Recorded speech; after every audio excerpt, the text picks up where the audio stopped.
Welcome back, everyone. My name is Jon Uhler. This is Journey to Healing. We're here every Friday night from 8 to 9 p.m. Eastern Standard Time on the leader in Internet TV, TECN.TV. Welcome back. We're doing an extensive dive into the topic of forgiveness, what it is versus what it is not. We have been also looking at, in the midst of that series, what does it mean to be a peacemaker? What does it mean when in the what's called the Beatitudes, Sermon on the Mount, that is in Matthew chapter 5 and Luke chapter 6, what does it mean when it says, blessed are the peacemakers? We have been looking at that. Why? Because that is a verse that is often, what I would say is cherry-picked, but I hate to say that, but it is, to direct a message to survivors, to those that have been on the receiving end of oppression, that they should just, quote unquote, move on. They should bury the hatchet. They should not focus on their own pain. What we have been looking at is what is the truth behind what Jesus said in his first very public sermon. What did the listeners, what did the hearers take away from that? Did they hear that their pain didn't matter? And we have been looking at that for a number of episodes, a number of weeks, to help people understand that oftentimes the typical interpretation of that passage is inaccurate. Why? Because people have a tendency to spiritualize that portion of Scripture. Certainly has spiritual applications. For instance, blessed are the poor, or poor in spirit. And so a spiritual application from that would be, blessed are those that have realized that you can't make it into heaven based upon your own works, your own goodness, that I have to reach a point where I am spiritually destitute, and I then can't rely upon my own efforts. So it's salvation by grace is what I need, not salvation by works, because none of us are going to be able to get into heaven by what we have done, because we can't do enough to undo what we have done. So that's the message of the gospel. The next most important message, quite frankly, is the message to those that have been harmed, those that have been not only on the receiving end of pain because we live in a fallen world, but pain resulting from injustice. That is one of the most important messages that God has for people on earth. We live in a fallen world. That's bad enough. But then you add people to that. And as we've been looking at over the past number of years, the issue of boundaries, that is so important to understand because God wants us to maintain healthy relationships. He wants us to maintain boundaries. Boundaries are the key to healthy relationships. Then we began looking at what happens if someone transgresses those boundaries. And we've looked at a number of things, of course, that will happen if I permit a continual transgression on my boundaries, or if you permit that. We are not called to allow someone to continue to transgress on our boundaries. That is spiritual disobedience. And how can I say that? We've looked at that previously and extensively. That has to do with when Jesus said, do not cast your pearls before swine. He also said in Matthew chapter 7, verse 6, don't give what is special to dogs, and do not cast or give what is special, meaning your pearls, your time, effort, energy, and resources, don't give those to pigs. So if love means always giving and having no boundaries, then Jesus would not have talked about the high primacy, the primary place of boundaries. We have to be able to discern, because it is not spiritual for me to continue to go through this life with, and this will look familiar for those of you that have been with us, this is not spirituality. Okay, this is actually the result of rewriting Proverbs chapter 3, verses 5 and 6, where it says, trust in the Lord with all your heart. Do not lean on your own understanding. In all your ways acknowledge him, and he will do what? He'll direct your path. Your path is not one that will have a bunch of knapsacks.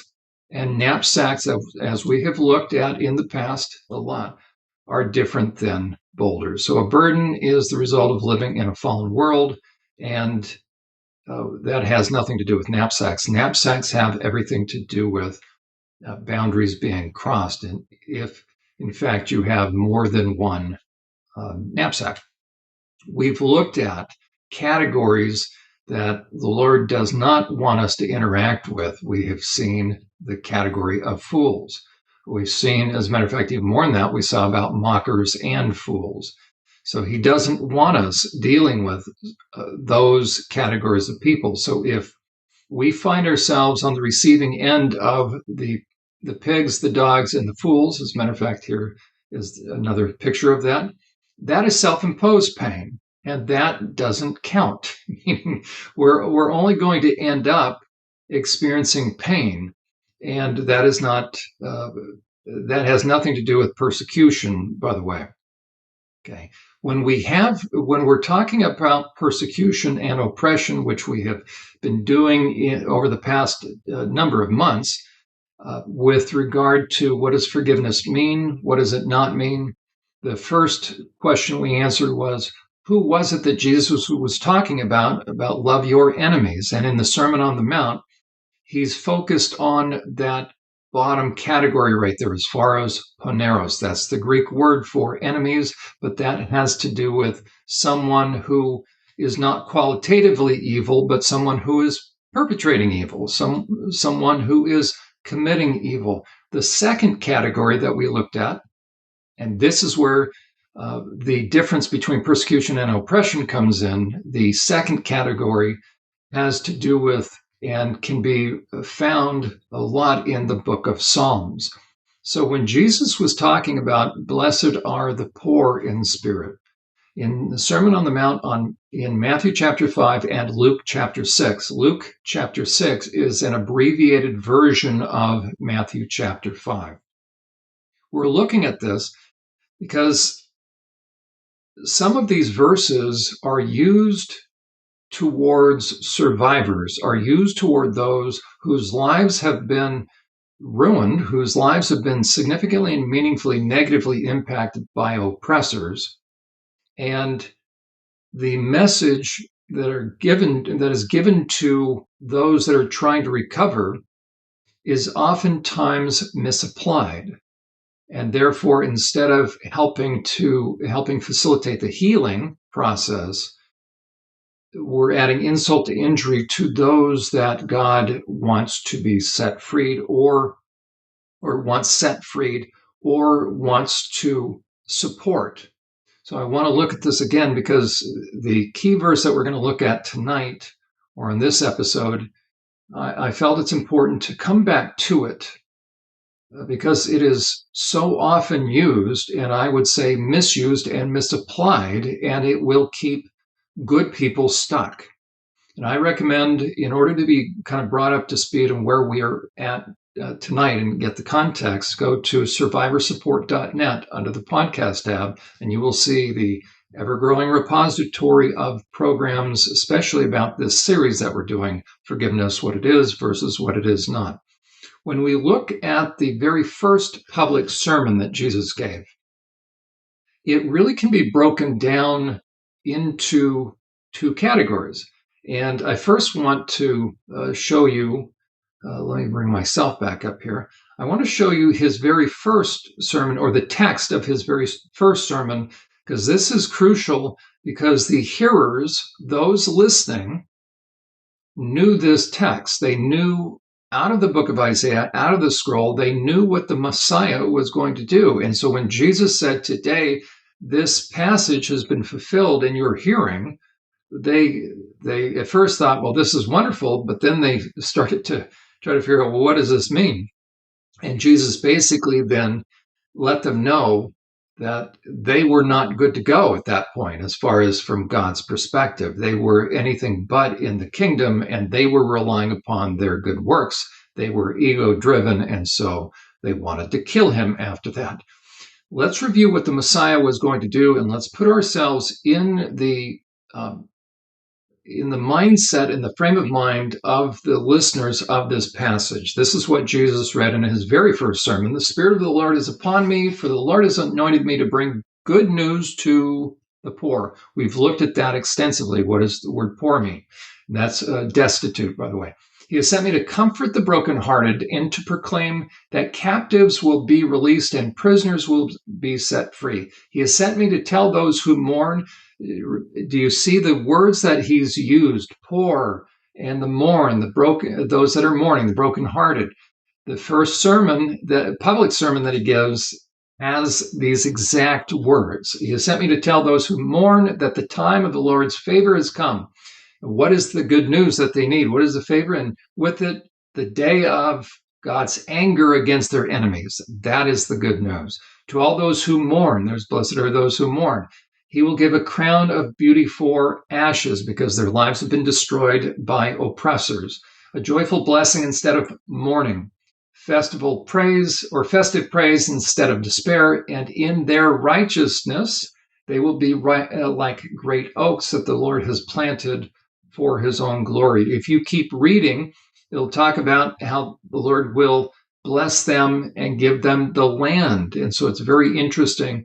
As we look at the Sermon on the Mount, then there's a translation, and most of us have heard it. Blessed are the meek, for they'll inherit the whole earth. You know, that's the only time that that word is translated the whole earth. Really, every other time it is the land. So the Jews understood, God's people understood that there would be blessings, and not just material blessings, but God had promised his people the land, and they didn't have possession of their land. They mourned for that. Why? Because the Romans had taken over, and then the Jewish leaders were oppressing them. So not only personally were they, a lot of them, in a very destitute situation, but they knew they were not receiving God's promise. And so they were wondering, how long, O Lord? They were wondering if God had forgotten. The last prophet had been 400 years ago at that time, and they wondered if God didn't care. Was he around anymore? They trusted, but they were having a hard time as far as relationally believing that God saw and that he knew and that he cared. So Jesus's first public sermon was this, and most of us are familiar with this, and we've looked at this in detail in the past number of programs. I want to review it again because we're then going to really unpack what a peacemaker is. And let me tell you the reason why, because we are going to, and we still will, look at the greatest Old Testament picture of peacemaking, and that is Joseph. Joseph is what's called a type of Christ. What he went through, the rejection he went through, was beyond belief. And most people, in my estimation, have misinterpreted or not understood what Joseph was going through when he saw his perpetrators, when he saw his own brothers come back into his life after Joseph's life had moved on. And so it is crucial for those that have been on the receiving end of oppression to understand that God cares, to understand that his heart is toward survivors, toward those that have been significantly and meaningfully negatively impacted. As a matter of fact, we looked at, for a number of weeks, we've looked at this chart. This is, I believe, exactly how the Jews understood God's protective nature, that as somebody, look at bottom left there, that little man with the knapsack, he's hopped the fence. That means he's hopped somebody's boundaries. And that dark line, those succession of arrows that are getting larger, that represents ego. As ego grows, then personal injury increases towards others, and that green arrow heads toward that bottle. That means the sighs, the cries, the prayers, the pain, the pathos. God catches in a bottle that none of our pain that has been on the receiving end of oppressors and even persecutors has fallen on deaf ears, but there's a qualitative difference. And so we looked at again, and we're focusing on this difference because the Sermon on the Mount that we're going to see again is focusing on that bottom category, persecutors. It doesn't have to do with oppressors. So that's key to keep in mind right now, because as we're reading, blessed are those, especially when the righteous person intervenes, he's going to be on the receiving end of injustice because of persecution. So again, looking at the difference, when you see Matthew chapter 5, it is my opinion, my studied opinion, that we have two different populations that Jesus is talking to: those that are being harmed and those that are stepping in to protect. And we've looked at that. So blessed are the poor. What's poor mean? Destitute and suffering in spirit. When you are really going through pain, what's going on in your spirit? It's depressed. Okay. Then what's going to happen? You're going to mourn and weep. There is severe grief.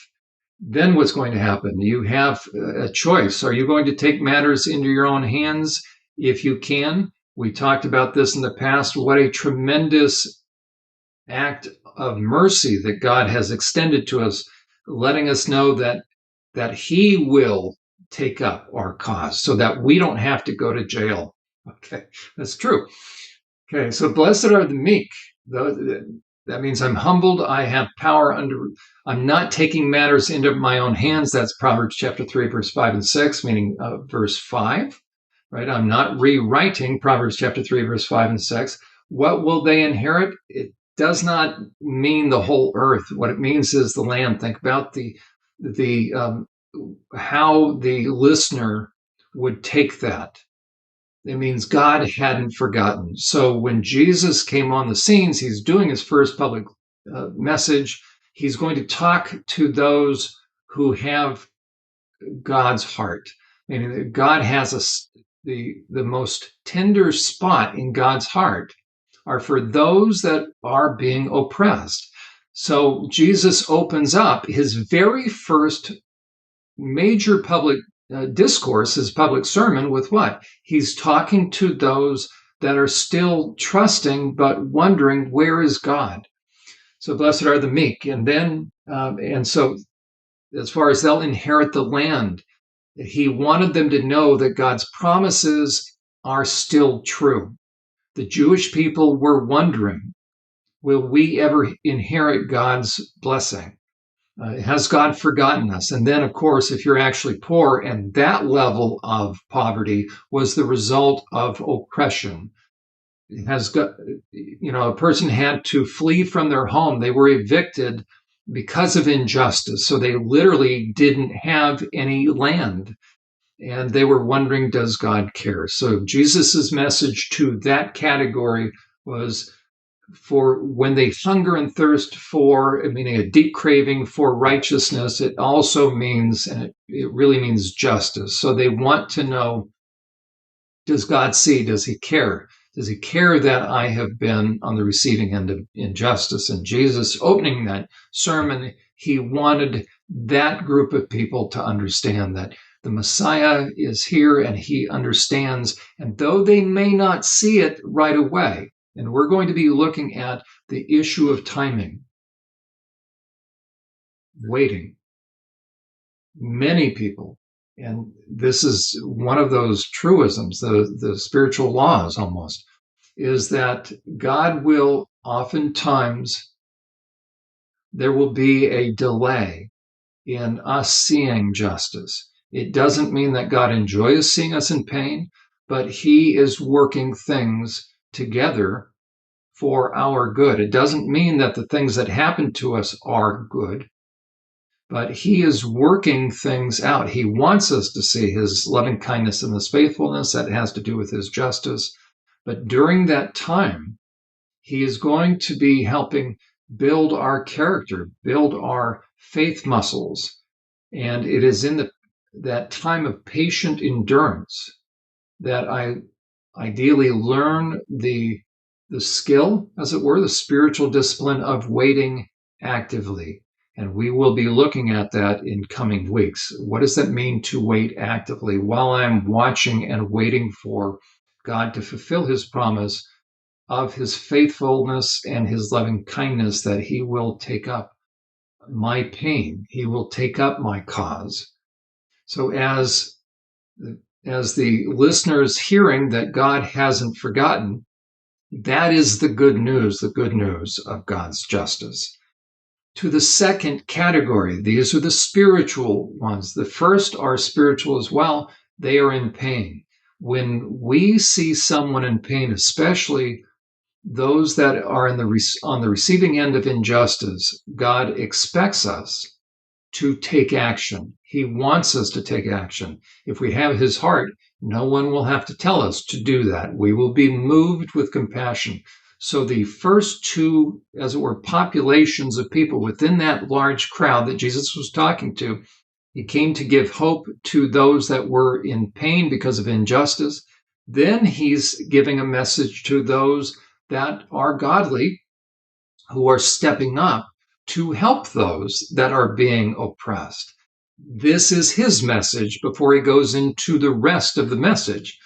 So to that message, to those that are protective, in verse 7, and we looked at this in the past, I wanted to review it because we're going to again look at what does it mean to be a peacemaker. So blessed are the merciful, those that are compelled by pity and compassion. God's Spirit will cause us to notice, and he will cause us to act on behalf of those that are being harmed. Blessed are the pure. Another word for that is godly in heart, for they will see God. In what way will I see God? I will see that he will act on my behalf as well. He's going to act on the behalf of two categories of people, those being harmed because they couldn't defend themselves, and those being harmed because they stood up against those harming those that couldn't defend themselves.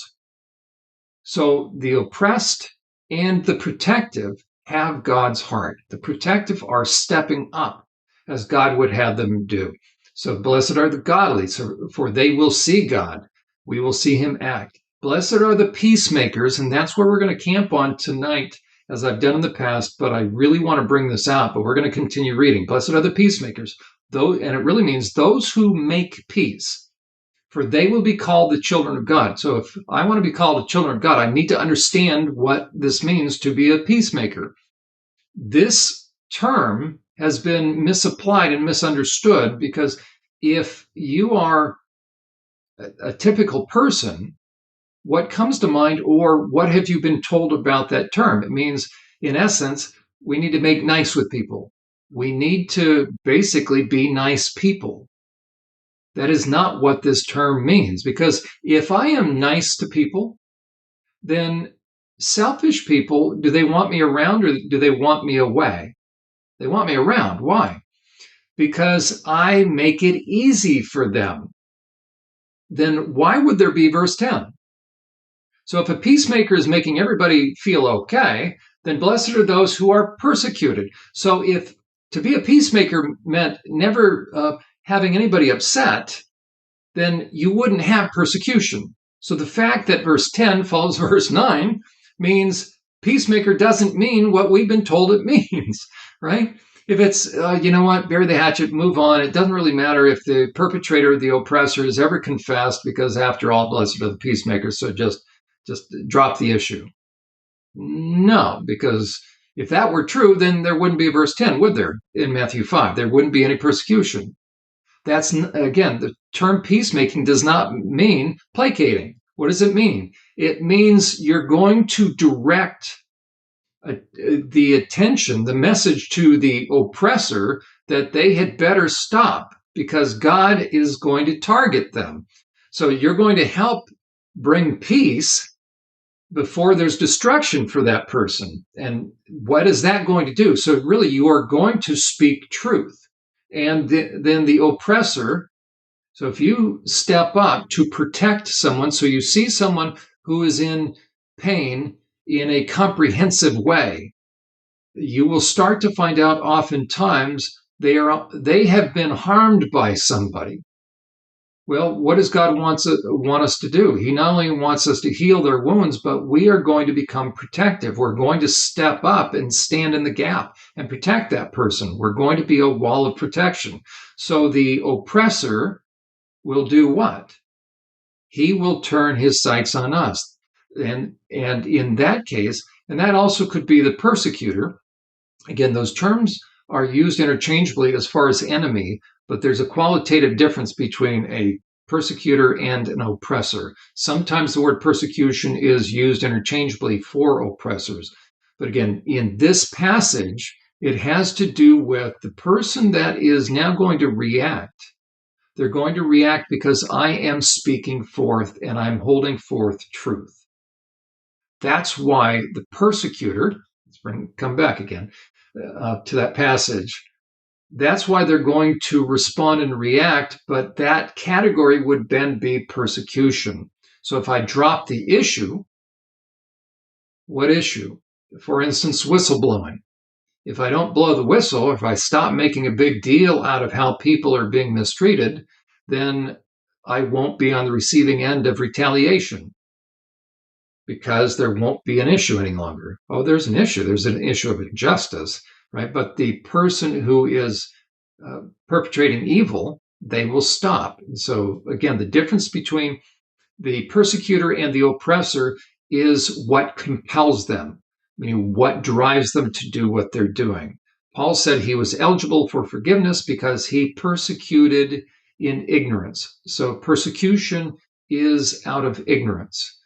The Roman soldiers were doing what they did out of ignorance, but it was literally nothing personal. They wouldn't have come on their day off to crucify Jesus, but the high priest, right? Because he was an oppressor, he was evil. Saul, when he was going after David on his day off, would have pursued David. So very different qualitative heart or qualitative condition of the heart.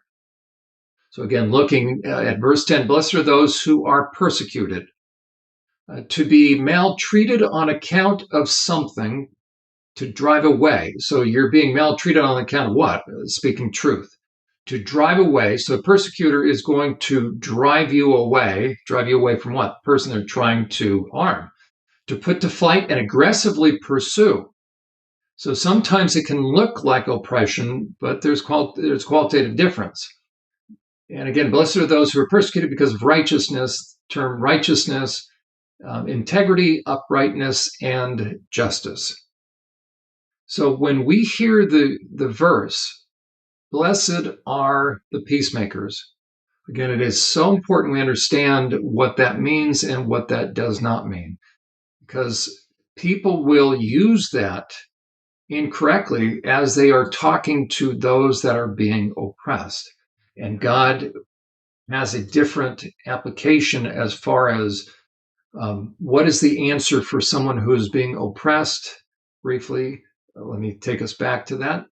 So the answer to oppression are imprecatory prayers.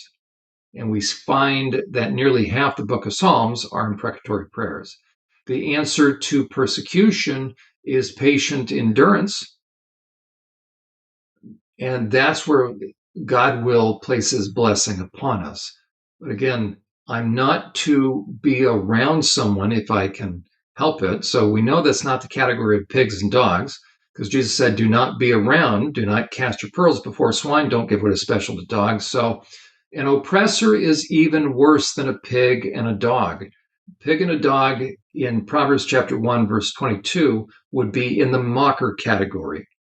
The persecutor, as a matter of fact, if you go straight down on this chart, under the word mocker, you see the word persecution. But then a couple words down under the scorner, you see the word oppression and how it crosses into the other category, because there is a flow downward. If somebody gets off the straight and narrow, there's a dynamic effect. You are not staying the same. That is important for people to understand. If you have started to violate your conscience and you continue that, you're going downhill. People may not see it on the outside, but you know you're going downhill. And the key issue is your conscience. You are violating your conscience. So a fool has said in his heart, there is no God. He's gotten to a point where his conscience doesn't bother him anymore. We sometimes wonder, how can that person sleep at night doing that? If you're in the category of a fool, if you're in the category of a white-collar psychopath or a sociopath, you actually sleep very well. Why? Because you have no conscience. It's those of us that have a conscience. We try to imagine, well, I can't imagine doing that, being able to sleep at night. That's a good thing because that means you still have a conscience. You've been violating your conscience long enough. I'll tell you what, this concept is boring to you, right? If you show someone this chart and they kind of yawn and say, well, what's the big deal? They may be a scary person. So you want to be very mindful of the fool. Okay? That's not a mild category. So in dealing with the concept of a peacemaker, when somebody tells us, blessed are the peacemakers, so they are quoting that verse. And if they're using it in such a way that it means, just drop the issue, that is not what it means.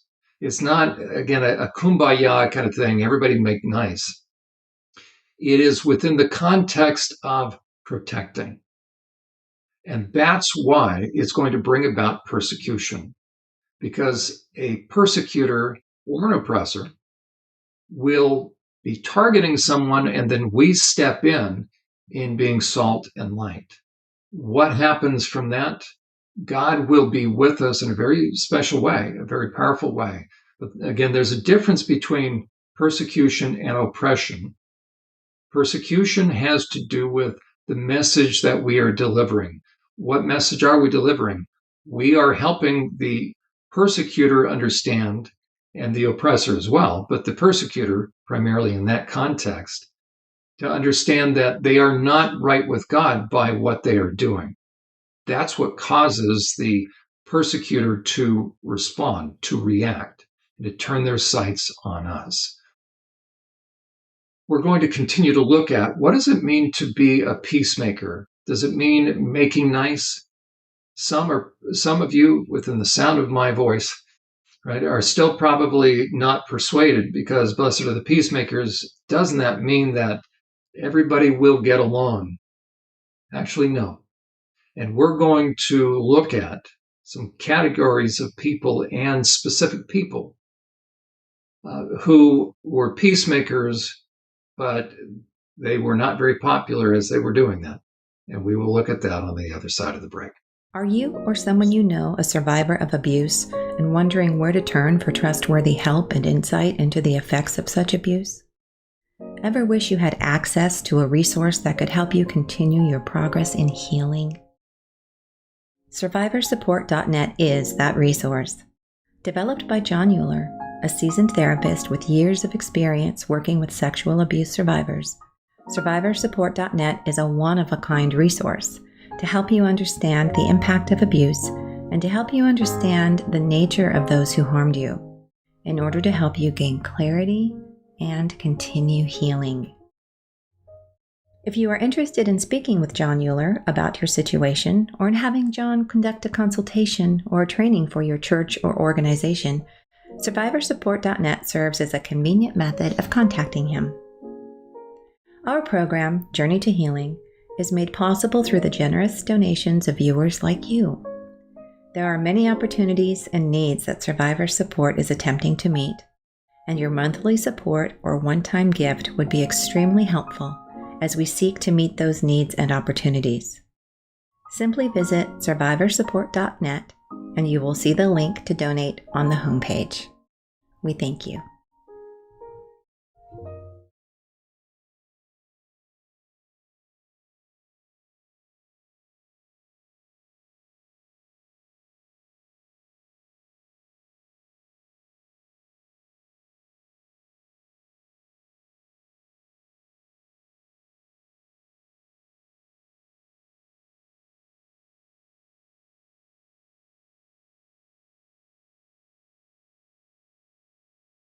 Okay, hopefully I'm a better therapist than technician. Okay, let me start it again. Welcome back, everyone. My name is Jon Uhler. This is Journey to Healing. We're here every Friday night, 8 to 9 p.m. Eastern Standard Time on TECN.TV. We're looking at the topic of forgiveness, what it is versus what it is not. And we have been looking at the Sermon on the Mount. Why? Or what's called the Sermon on the Mount. That is Matthew chapter 5, and an abbreviated version is in Luke chapter 6. Why are we looking at that? because oftentimes verses are pulled from that to give the message to those that have been on the receiving end of oppression that they should just drop the issue and not worry about it and move on and bury the hatchet. That is not what God says. So that is a misapplication of the passage. And we have been looking at that passage for the past number of weeks because it is so important to understand the populations, the groups that Jesus was talking to. So the first group is the group that is being oppressed. The second group, starting in verse 7, are those that will step in to protect those being oppressed. If the person, or it could be persecuted, either way, they're being harmed. And the question is, what is the nature of the person harming them? If they are persecutors, and we've looked at the difference again, this is so crucial, the difference between a persecutor and an oppressor. Jesus used the word for persecutors. He did not use the word for oppressors. That is key to understanding, because persecutors are eligible for forgiveness because they can still get to a point where they will ask for forgiveness. Oppressors have hardened their heart and they will never ask for forgiveness. They're in the categories that we've looked at in the past of a fool. Fool has hardened his heart. He has said in his heart, there is no God. Therefore, there is no contrition, and they're worse than pigs and dogs. And so we are not to interact with people that have crossed this line. Well, how do you know? Because it's invisible. That's where our intuition comes in. But fortunately, we can look at a number of lists that we've looked at in the past as far as the fruit of the Spirit. And the Lord does not want us dealing with people that are harming us or harming other people. So if you can be away from someone, you should be away from someone if they are harming you. That is not spirituality. So the two categories, oppression and persecution, presuppose the person cannot get away. So the first category are the oppressed, but a persecutor can actually oppress someone as far as negatively impacting them. We who are observing ill treatment need to step up. That is what God expects from us. And that is that second category. So when we hear the term, blessed are the peacemakers, what is Jesus talking about? Because if it is about kumbaya, everybody get along, then we have an issue with the book of Psalms. And we also then have an issue with, or we have a problem understanding various people in the Bible who were not hesitant to ruffle feathers. As a matter of fact, after the preamble of this talk, after the Beatitudes, Jesus talks about salt and light. Why did he talk about that? Because salt and light were there. We're going to get a response. Salt was a preservative, but it also, if you've ever gotten salt in a wound, what does it do? It disinfects, but it hurts. Light dispels darkness. So if I have God's heart, I'm not going to be dim and I'm not going to be saltless. I'm going to have a response. I will be a healing element, but I will be protective. And those that are meaning harm, those that walk in the dark, are going to be repelled. We talked about in the past, there's a number of passages, especially in the book of Proverbs and Psalms, that talk about the godly will not make peace with the ungodly. There is contention, there is strife. Why? Because the godly will step up in a protective way. So salt and light does not mean placating. Pigs and dogs and fools and reprobate individuals, they love peacemakers who are actually not true peacemakers, because we define that. A peacemaker is one that's going to direct a message to the person that is harming. So a peacemaker does not mean someone that's going to placate or enable or rescue. If that's what it meant, then there wouldn't be any persecution, right? Because what a selfish person wants is someone that will allow them to be selfish. The only time you're going to see a selfish person respond is when you draw boundaries. So being a peacemaker does not mean placating. It does not mean that there's going to be domestic tranquility all the time. Does God want peace within a home? Of course he does. Does that mean that we're going to placate selfish people? Of course not. So it doesn't necessarily mean that there will always be peace within a home. If there is domestic intranquility, there should only be that for a certain amount of time, because then boundaries need to be implemented. But oppressors love nice people. Why? Because nice people, then in that context, right? A nice person is not a peacemaker, by the way. A nice person is a placater. And we mentioned in Galatians chapter 5, you will not find nice among the fruits of the Spirit, because nice presupposes what? Presupposes that everybody is happy with you. So oppressors need nice people. They need placaters. They need people that are going to assume that uh, peacemaking means making everybody okay. It's not what it means. So oppressors need nice people to continue perpetrating evil. So they are the kind of people Paul condemned, meaning reinterpreting the idea of what a peacemaker means. It does not mean placating. Okay, in 2 Corinthians chapter 11, verses 19 to 20, and we looked at that in the past. You can go to SurvivorSupport.net onto the podcast tab and look at the episode on the warthog assessment. You will find out what it means to be a selfish pig, and that we are not to placate those kind of people. But Paul mentioned, and there's a progression. So in 2 Corinthians chapter 11, verses 19 to 20, Paul was not commending the Corinthians about their peacemaking ability. He said this: you gladly put up with fools. So notice the word he used. Remember the category of fool. What is that category?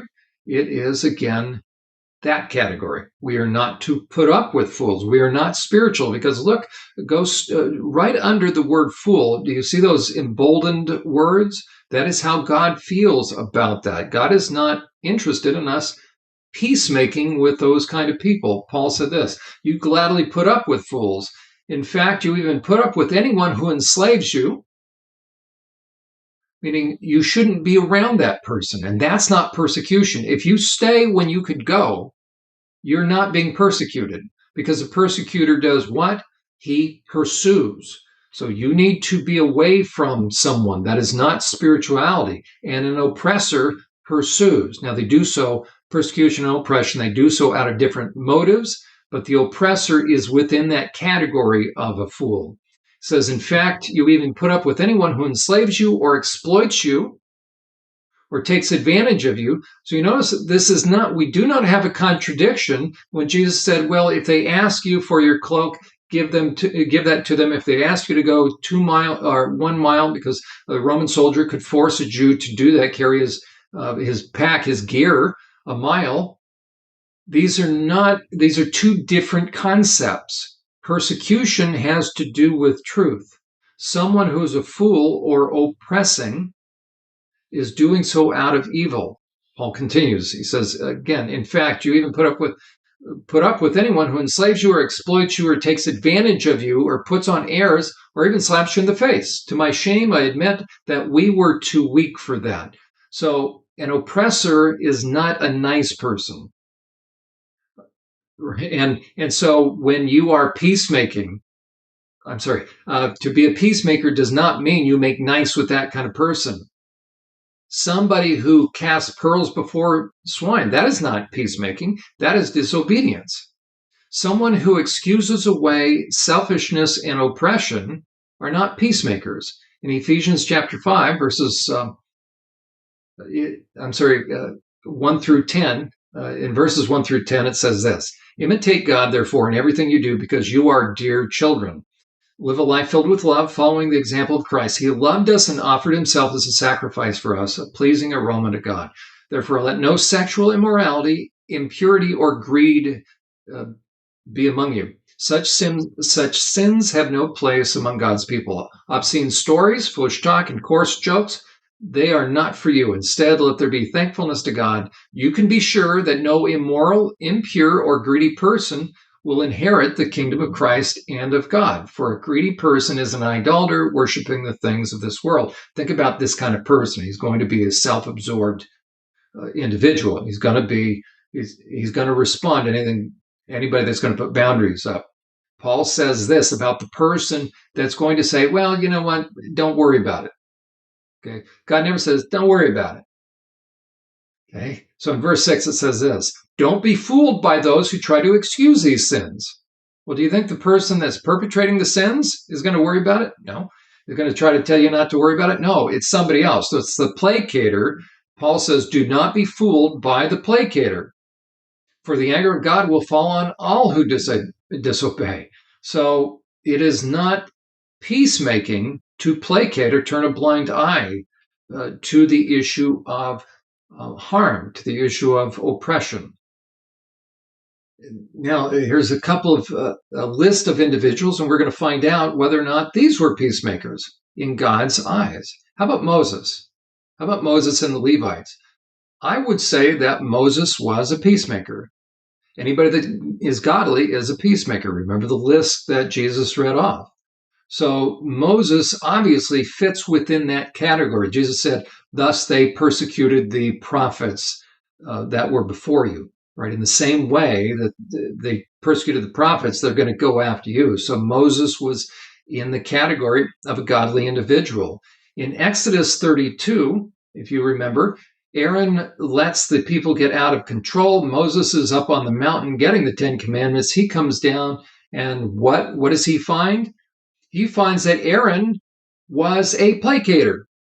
And all of a sudden, we've got a golden calf. They were perverse and crooked and rebellious against God. They did eat the bread of wickedness and drank the wine of violence. And they did evil in the eyes of the Lord. And the people cried, the graven image hath brought us joy. And they worshipped the golden calf and sacrificed unto it. Here is your sacrifice!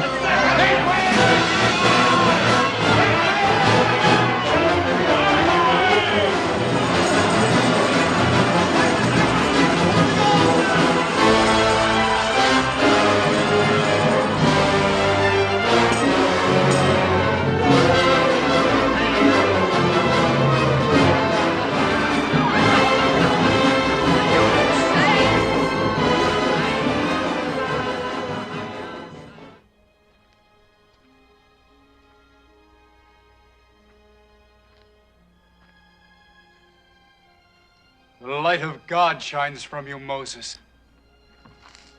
Do not kneel to me, Joshua. These tablets of stone. The writing of God. His 10 Commandments.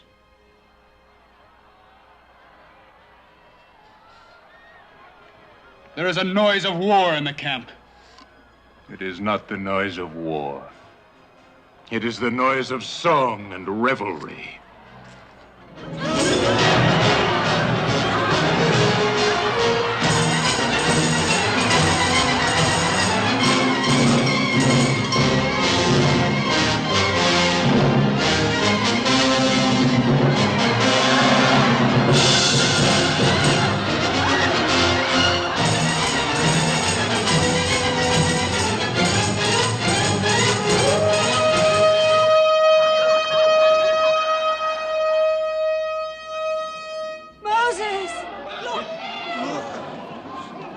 Joshua!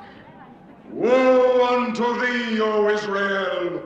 You have sinned a great sin in the sight of God. You are not worthy to receive these 10 commandments.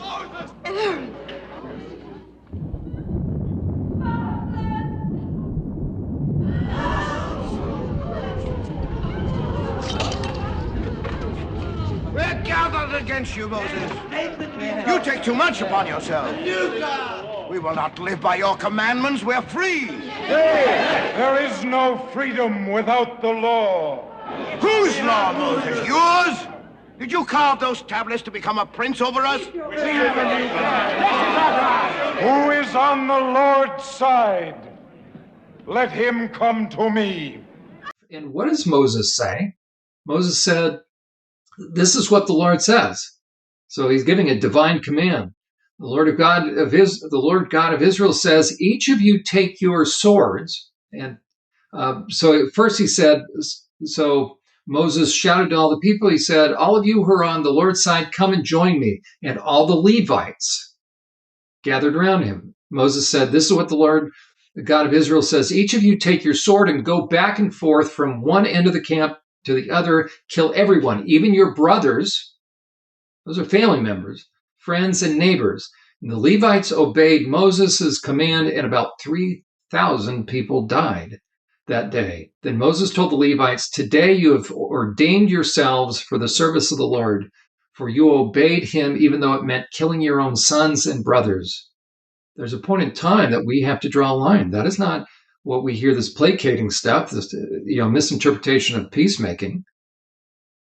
Today, Moses said, "Today you've earned a blessing." And if you ever wondered how the Levites became the priests, that's how the Levitical priesthood came about.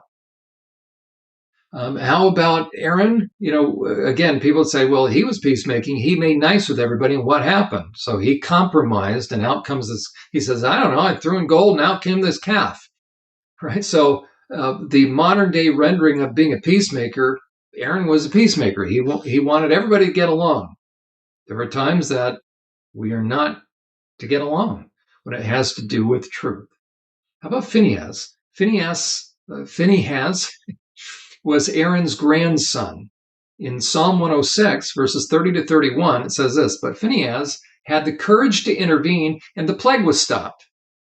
That's peacemaking. So he has been regarded as a righteous man ever since that time. What was the context? In Numbers 25, Moab was seducing or causing Israel to compromise, and God said enough, and God wanted an intervention. He wanted the people of Israel to do some radical things as far as making sure nobody was compromising.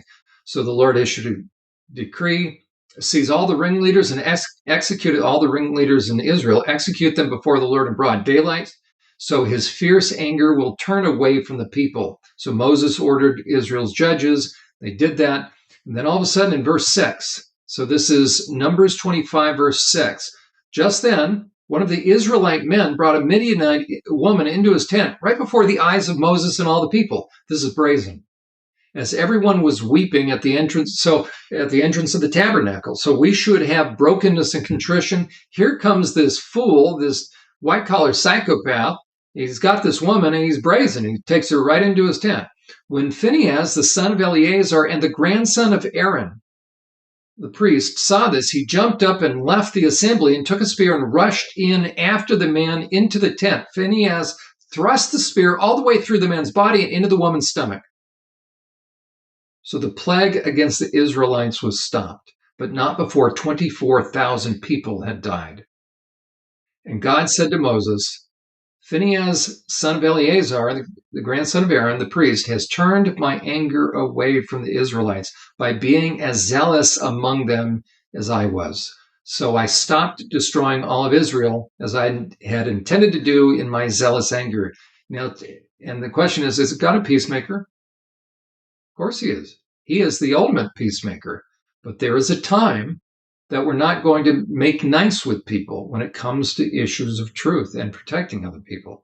So God continues, "Now tell him that I am making a special covenant with him, a covenant of peace."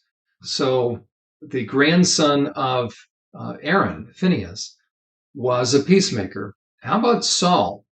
Saul was trying to make nice with Amalek. The king of Amalek, Agag. God had told Saul to destroy everyone. He didn't, and he allowed this man to live, and so Samuel has to intervene.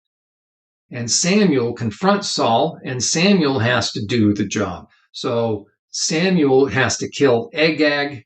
Was Samuel a peacemaker? Yes, he was. Was Saul a peacemaker? He was making nice with Agag. Was he a peacemaker? No, he was compromising. And that, by the way, is 1 Samuel 15. So that's a very powerful section. So we know that Moses was a peacemaker. We know that Aaron was an appeaser.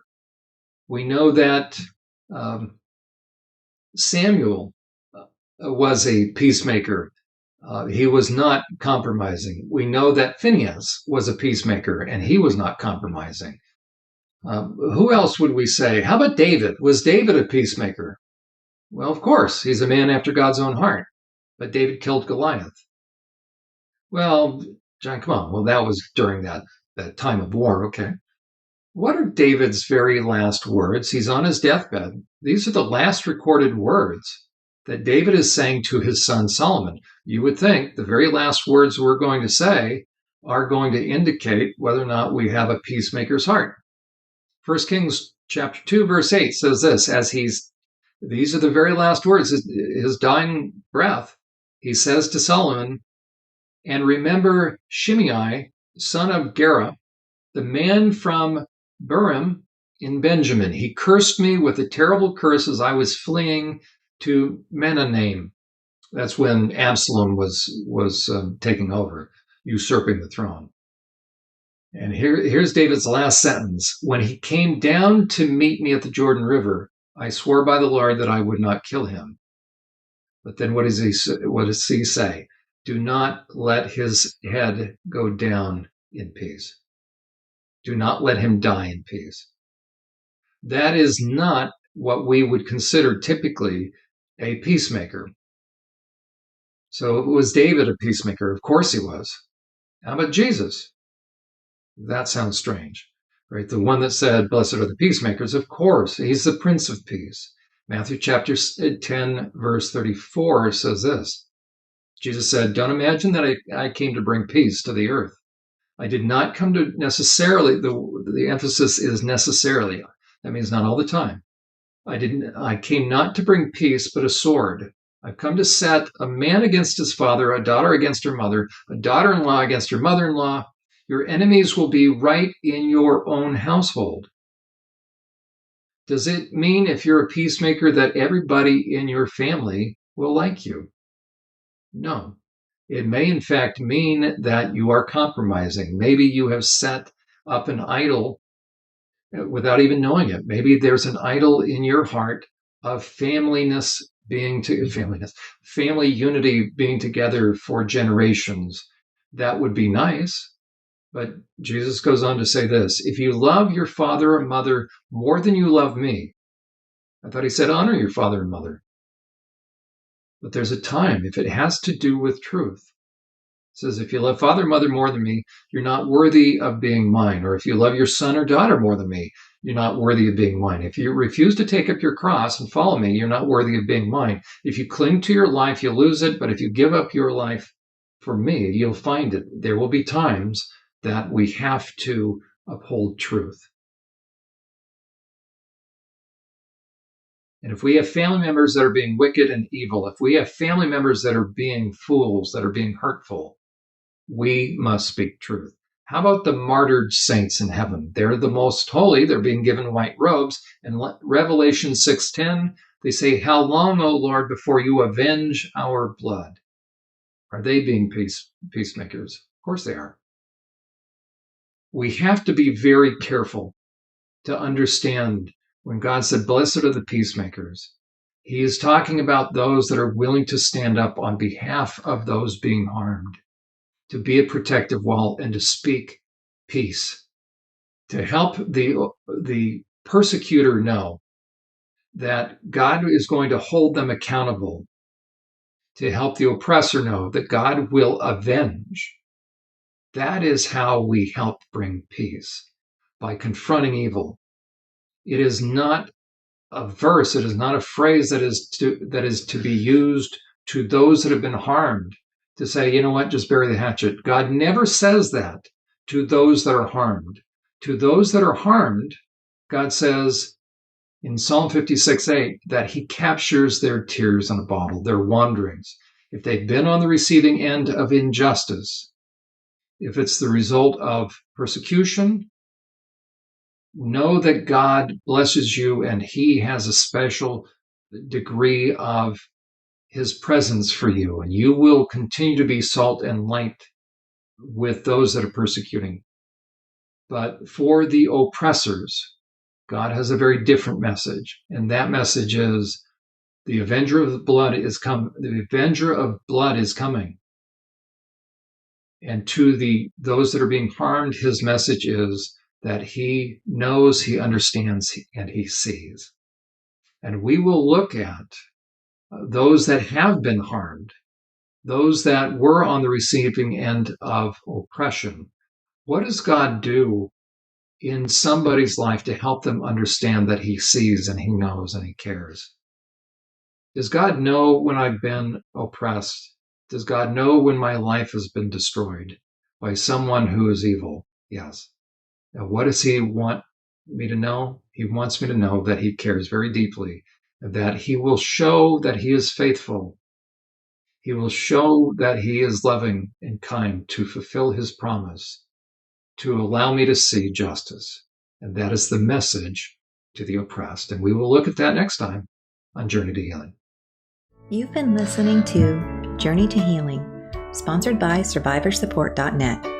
We trust you've been helped by the information our host, Jon Uhler, has shared. To donate to this ministry, schedule a personal consultation with Jon, or to arrange a professional training for your church or organization with Jon, simply visit our website. On behalf of Survivor Support, we look forward to hearing from you and to have you join us next time on Journey to Healing.